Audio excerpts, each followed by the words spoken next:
Hi, ನಾನು ದಿವ್ಯಾ ಸಂತೋಷ್ ಮಾತಾಡ್ತಾ ಇರೋದು. ನಾವು ಬೇರೆ ಎಲ್ಲ ಸೇಲ್ ಮಾಡ್ಬೋದು. ಫಿಸಿಕಲ್ ಆಗಿ ನೀವು ನೋಡ್ತೀರಾ, ಒಂದು ರೋಸ್ ಆಗಿರ್ಲಿ, ಒಂದು ಡೆಕೋರೇಟಿವ್ ಐಟಮ್ ಆಗಿರ್ಲಿ, ಒಂದು ಡ್ರೆಸ್ ಆಗಿರ್ಲಿ, ಡ್ರೆಸ್ 1000 to 2000 ಎಲ್ಲ ಇರುತ್ತೆ. ಬಟ್ ನೋಡಿದ ತಕ್ಷಣ ಅಟ್ರಾಕ್ಟ್ ಆಗ್ತೀವಿ, ನಾವು ತಗೊಂಡ್ಬಿಡ್ತೀವಿ. ಆದ್ರೆ ನಮ್ದು ಇನ್ಶೂರೆನ್ಸ್ ಹಂಗಲ್ಲ, ಇದು ನೋಡಕ್ ಆಗಲ್ಲ. ಬಟ್ ವೆರಿ ನೀಡಿ, ಎಲ್ಲರಿಗೂ ಬೇಕೇ ಬೇಕು. ಪ್ರತಿಯೊಬ್ಬರಿಗೂ, ಹೌಸ್ ವೈಫ್ಗೂ ಆಗ್ಲಿ, ಮತ್ತೆ ಏನು ಕೆಲ್ಸಕ್ಕೆ ಹೋಗ್ತಿರೋರ್ಗಾಗ್ಲಿ, ಒಂದು ಅಜ್ಜಿಗಾಗ್ಲಿ ಬೇಕೇ ಬೇಕಾಯ್ತಾ. ಎಂತಕ್ಕಂದ್ರೆ ಒಂದು ಸ್ವಾಭಿಮಾನ ಅಂತ ಇರುತ್ತಲ್ವಾ, ನಾವ್ ಯಾರ ಅಂಗಲ್ಲೂ ಇರಲ್ಲ ಅನ್ನೋ ತರ. ಸೊ ಅದಕ್ಕೋಸ್ಕರನಾರ ಇನ್ಶೂರೆನ್ಸ್ ಬೇಕು. ಅಟ್ಲೀಸ್ಟ್ 1 ಲಕ್ಷ 2 ಲಕ್ಷದಾರ ನೀವು ಇನ್ಶೂರ್ ಕವರೇಜ್ ಇರ್ಲಿ ಅಂತ ನನ್ನ ಅಭಿಪ್ರಾಯ. ಅದಕ್ಕೋಸ್ಕರ ನಮ್ದು ಫಿಸಿಕಲ್ ಪ್ರಾಡಕ್ಟ್ ಅಲ್ಲ, ನೀವು ನೋಡಿದ ತಕ್ಷಣ ಅಟ್ರಾಕ್ಟ್ ಆಗಿ ತಗೊಳಕ್ಕೆ ಒಂದ್ ಸ್ವಲ್ಪ ಕಷ್ಟ ಆಗ್ತಾ ಇದೆ. ಅಂದ್ರೆ ನಾನು ಅನ್ಕೊಂಡೆ ನಾನು ಫೇಲ್ ಆದೆ, ಜನಗಳಿಗೆ ರೀಚ್ ಆಗಕ್ಕೆ. ಎಂತಕ್ಕೆ ಅಂದ್ರೆ ಇಷ್ಟು ಒಳ್ಳೆ ಪ್ರಾಡಕ್ಟ್ ನಾನು ಸೇಲ್ ಮಾಡಕ್ ಆಗ್ತಿಲ್ಲ ಅಂತ ಕಷ್ಟ ಆಗ್ತಿತ್ತು. ಯಾವ ರೀತಿನಲ್ಲಿ ಸುಲಭವಾಗಿ ಅರ್ಥ ಮಾಡಿಸ್ಬೋದು ಅಂತ ಹೊಸ ತರ ಒಂದು ಏನು ಐಡಿಯಾ ಇಟ್ಕೊಂಡು ಬಂದಿದ್ದೀನಿ. Welcome back to my channel. Board ಅಲ್ಲಿ ಬರ್ದಿದ್ದೀನಿ ಎಲ್ಲಾನು. ಈ ಪ್ಲಾನ್ ಬಂದು retirement fund with family protection plan ಅಂತ. ರಿಟೈರ್ಮೆಂಟ್ ಫಂಡ್ ಎಲ್ಲರಿಗೂ ಬೇಕೇ ಬೇಕು. ಇವಾಗೆಲ್ಲ ಹಾಸ್ಪಿಟಲ್ ಏನು ಮಾತ್ರೆ ತಗೊಂಡು BP ಶುಗರ್ ಏನಾರ ಆಗಿರ್ಲಿ, ಎಲ್ಲರೂ 80-90 ಇಯರ್ಸ್ ಬದುಕ್ತಾ ಇದ್ದಾರೆ. ಎಲ್ಲೋ ಅನ್ಸರ್ಟೈನ್ ಒಂದು 40-50ಗೆ ಸಾಯ್ತಾ ಇರೋದು.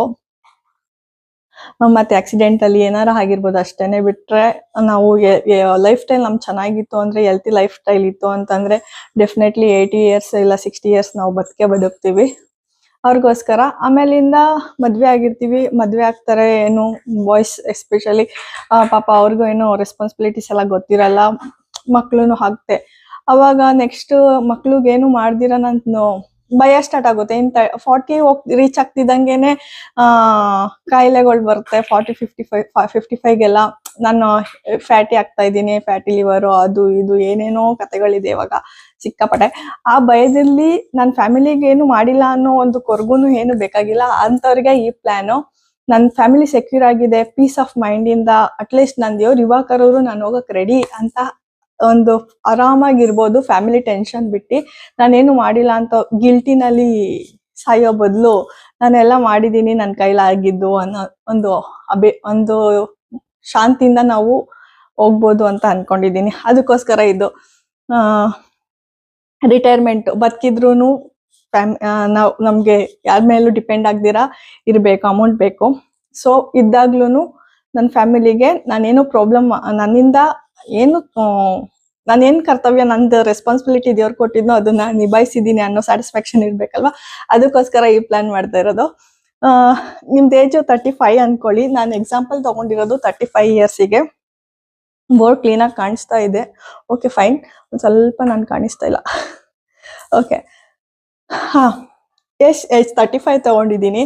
35 ಇಂದ 60 ಇಯರ್ಸ್ಗೆ ಇದೊಂದು ಪ್ಲಾನ್ ಕವರೇಜ್ ಇರುತ್ತೆ. 60 ಇಯರ್ಸ್ ಆಲ್ಮೋಸ್ಟ್ ಎಲ್ಲರೂ ರಿಟೈರ್ಡ್ ಆಗ್ತಾರಲ್ವಾ. ಸೊ 60 ಇಯರ್ಸ್ಗೆ ನಿಮ್ಗೆ ಒಂದು ಲಂಸಮ್ ಅಮೌಂಟ್ ಬರಲಿ. ಮತ್ತೆ 60 ಒಳಗಡೆ ಏನಾರ ಅನ್ಸರ್ಟನಿಟೀಸ್ ಆದ್ರೂ ಫ್ಯಾಮಿಲಿ ಪ್ರೊಟೆಕ್ಷನ್ ಇರ್ಲಿ ಅಂದ್ಬಿಟ್ಟು ಈ ಪ್ಲಾನ್ ಎಕ್ಸ್ಪ್ಲೈನ್ ಮಾಡ್ತಾ ಇರೋದು. 35 ಇಂದ 60 ಇಯರ್ಸ್ ವರ್ಗು ನಿಮ್ಗೆ ಲೈಫ್ ಕವರು. ಡೇ 1 ಇಂದಾನೆ ನಿಮ್ಗೆ 2 crore ಕವರೇಜ್ ಇದೆ. ಮತ್ತೆ ಇಫ್ ಇನ್ ಕೇಸ್ ನಿಮ್ಗೆ ಏನಾರ 50 ಅಲ್ಲ 55 ನಲ್ಲಿ ಏನಾರ ಆಯ್ತು, ಹೆಚ್ಚು ಕಮ್ಮಿ ಆಯ್ತು ಅಂದಾಗ ನಿಮ್ ಫ್ಯಾಮಿಲಿಗೆ 4 lakhs ಎವ್ರಿ ಇಯರ್ ಕೊಡ್ತಾರೆ. ಮತ್ತೆ ನೀವೇನು ಪ್ರೀಮಿಯಂ ಕಟ್ಟಂಗಿಲ್ಲ, ನಿಮ್ ಫ್ಯಾಮಿಲಿ ಅವರು ಪ್ರೀಮಿಯಂ ಕಟ್ಟಂಗಿಲ್ಲ. ಮತ್ತೆ ನೀವೇನು 60 ಇಯರ್ಸ್ಗೆ ನನ್ಗೆ 1 crore ಬರ್ಲಿ ಅಂತ ಪ್ಲಾನ್ ಮಾಡ್ಕೊಂಡಿರ್ತೀರೋ ಅದು 1 crore 60 ಇಯರ್ಸ್ ಬರುತ್ತೆ. ಈಗಿನ 6%ಗೆ ಇಂಟ್ರೆಸ್ಟ್ ಅಂತ ನೀವು ಬ್ಯಾಂಕಲ್ಲಿ ಡೆಪಾಸಿಟ್ ಮಾಡಿದ್ರು ನಿಮ್ ರಿಟೈರ್ಮೆಂಟ್, ಟ್ಯಾಬ್ಲೆಟ್, ಮೆಡಿಸನ್ಗೆಲ್ಲ ಆರಾಮಾಗಿ ದುಡ್ಡು ಆಗುತ್ತೆ. ಇದು ಬೆಸ್ಟ್ ಪ್ಲಾನ್. No premium. ಅದೇ ಪ್ರೀಮಿಯಂ ಏನ್ ಕಟ್ಟಂಗಿಲ್ಲ. ಇಯರ್ಲಿ ನಿಮ್ ಫ್ಯಾಮಿಲಿಗೆ 4 lakh ಹೋಗುತ್ತೆ. ಮತ್ತೆ ಅಡಿಷನಲಿ ರಿಟೈರ್ಮೆಂಟ್ ಅಂತ 1 crore ಇಟ್ಕೊಂಡಿರ್ಬೇಕು ಅನ್ಕೊಂಡಿದ್ದು, ಅಕಸ್ಮಾತ್ ನೀವ್ ಇಲ್ಲ ಅಂದ್ರೂ ಇದ್ರೂನು 1 crore ನಿಮ್ ಫ್ಯಾಮಿಲಿಗೆ ಬರುತ್ತೆ. ಇಷ್ಟು ಸೆಟಲ್ಡ್ ಮಾಡ್ತೀರಾ ನಿಮ್ ಫ್ಯಾಮಿಲಿಗೆ ಈ ಪ್ಲಾನ್ ತಗೊಳ್ಳೋದ್ರಿಂದ. ಪರ್ಸನಲೈಸ್ಡ್ ನಿಮ್ಗೆ ಏಜ್ ಎಷ್ಟು, ಮತ್ತೆ ಮಂತ್ಲಿನ ಇಯರ್ಲಿನ ಏನೇನ್ ಕಟ್ಟಬೇಕು ಅಂತ ಯಾರ್ಯಾರಿಗಾರ ಇಂಟ್ರೆಸ್ಟ್ ಇತ್ತು ಅಂದ್ರೆ DM ಮಾಡಿ, ಯಾರು ಕಾಮೆಂಟ್ ಮಾಡಿ. ನನ್ನ ಫೋನ್ ನಂಬರ್ ಅವ್ರ ವೆಬ್ಸೈಟ್ ಲಿಂಕ್ ಅಲ್ಲಿ ಇದೆ. Thank you.